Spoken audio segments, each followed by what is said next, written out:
হয়, আজি শিক্ষক দিৱস আমাৰ সমগ্ৰ ৰাজ্যৰ ৰহাটো পালন কৰা হৈছে। ছাত্ৰ সন্থাই আমাৰ বঁটা প্ৰাপক কৃতিক সম্বৰ্ধনা জনোৱা হৈছে। হয়, প্ৰথমে সমগ্ৰ বিশ্বৰ শিক্ষাগুৰুসকলক আজি পবিত্ৰ শিক্ষক দিৱসৰ দিনা সেৱা আৰু শ্ৰদ্ধা জ্ঞাপন কৰিছোঁ ৰহা আঞ্চলিক ছাত্ৰ সন্থাৰ তৰফৰ পৰা। আৰু এইবাৰ শিক্ষক দিৱসত কিছু শুভবাৰ্তা আমাৰ ৰহাৰ সমাজলৈ আহিছে।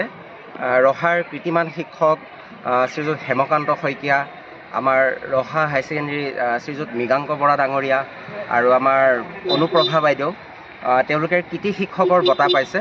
তেওঁলোক সকলোকে লগতে সমগ্ৰ অসম তথা ভাৰতৰ কৃতি শিক্ষকসকলক ধন্যবাদৰ শ্ৰদ্ধা জ্ঞাপন কৰিছোঁ। আৰু ছাত্ৰ সন্থাই সদায় শিক্ষক সমাজৰ অভিভাৱকত্ব বিচাৰিছোঁ। তেওঁলোকে আমাক উপদেশ দিয়ক, পৰামৰ্শ দিয়ক, কেনেকৈনো আমি ছাত্ৰ ছাত্ৰীৰ কাৰণে ভালকৈ কাম কৰি যাব পাৰোঁ। আৰু সেয়েহে আজি আমি কৃতি শিক্ষকসকলকো সম্বৰ্ধনা জনাইছোঁ। লগতে আমাৰ স্থানীয় ৰহা মহাবিদ্যালয়, ৰহা উচ্চতৰ মাধ্যমিক বিদ্যালয়, তেনেকৈ যিসমূহ স্কুল আছে তাতো আমি যাম, শিক্ষকসকলক আমি শ্ৰদ্ধা জনাম, সেৱা জনাম। আৰু আগন্তুক দিনত ৰহা আঞ্চলিক ছাত্ৰ সন্থাই সমূহ শিক্ষক সমাজৰ পৰা পৰামৰ্শ আৰু উপদেশ কাম্য কৰিছে। পবিত্ৰ শিক্ষক দিৱস সমগ্ৰ ৰাজ্যৰ লগতে আমাৰ ৰহাটো পালন কৰা হৈছে। লগতে আজি আমাৰ ৰহাৰ বাবে গৌৰৱ বিষয়, আমাৰ ৰহাৰ 3জন শিক্ষকে জিলা ভিত্তিত শিক্ষক বঁটা পাবলৈ সক্ষম হয়। তাৰ মাজত আপুনিও এজন বঁটা প্ৰাপক, আমাৰ অনুভৱটো কেনেকুৱা? জয়তে মই অসমবাসী তথা ৰহাবাসী ৰাইজলৈ মোৰ আন্তৰিক শ্ৰদ্ধা জ্ঞাপন কৰিছোঁ।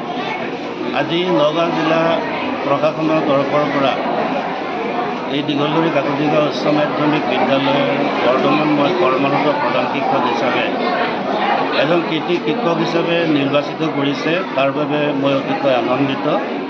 আচলতে এই বঁটাবিলাকে কৰ্ম অনুপ্ৰেৰণা যোগায়। বঁটা নাপালেও অতি নিষ্ঠাৰে, অতি সৰুৰে পৰাই যিটো দিশত মই নিয়োজিত হৈ আছোঁ, সেই দিশটো অতি পাৰদৰ্শিতাৰে পালন কৰিবলৈ সদায় চেষ্টা কৰি আহিছোঁ। শিক্ষক হিচাপে সদায় ছাত্ৰ ছাত্ৰীসকলৰ সৰ্বাংগীন উত্তৰণৰ কাৰণে মই প্ৰচেষ্টা আজি পৰ্যন্ত কৰি আছোঁ আৰু থকা দিনকেইটালৈকে কৰি যাম। ৰহা আঞ্চলিক ছাত্ৰ সন্থাৰো যিসকল বিষয়ববীয়া, তেখেতসকলৰ লগতো মোৰ সঘন যোগাযোগ থাকে। ছাত্ৰ ছাত্ৰীসকলৰ সৰ্বাংগীন উন্নতিৰ কাৰণে মই দিব পৰা মোৰ যিখিনি পৰামৰ্শ, সেইখিনি মই তেওঁলোকক আগবঢ়াওঁ। আৰু তেওঁলোকে মোৰ এই মনৰ যিবোৰ ভাৱ, সেইবোৰ বাস্তৱায়িত কৰিবৰ কাৰণে প্ৰচেষ্টা ৰাখে। তাৰ কাৰণে মই এই চেগতে ছাত্ৰ সন্থাৰ সমূহ বিষয়ববীয়ালৈ শলাগ লৈছোঁ, ধন্যবাদ জ্ঞাপন কৰিছোঁ। আৰু তেখেতসকল যিহেতু অভিভাৱক হিচাপে আছে, এই অঞ্চলৰ সমগ্ৰ অঞ্চলটোৰ ছাত্ৰ ছাত্ৰীৰ উত্তৰণৰ দিশত অদূৰ ভৱিষ্যতে বিভিন্ন দিশবিলাকৰ উত্তৰণৰ কাৰণে প্ৰচেষ্টা অব্যাহত ৰাখিব।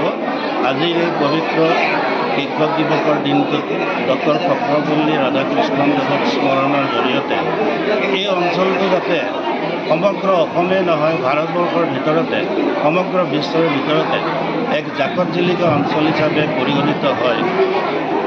গীত, নৃত্য, পঢ়া শুনা ইত্যাদি দিশত যথেষ্টখিনি আগবাঢ়ি গৈছে। আৰু আমি কৰণীয় বহুতখিনি কাম আছে। আৰু এই ধৰণেৰে আমি সকলোৱে যদি একত্ৰিতভাৱে সমাজখনৰ উন্নয়নৰ কাৰণে কাম কৰি যাওঁ, নিশ্চয় আমি এখন ভাল সমাজ আশা কৰিব পাৰিম। এই পবিত্ৰ খণ্ডত বিশেষকৈ কামনা কৰি মই মোৰ বক্তব্য সামৰিছোঁ। ধন্যবাদ।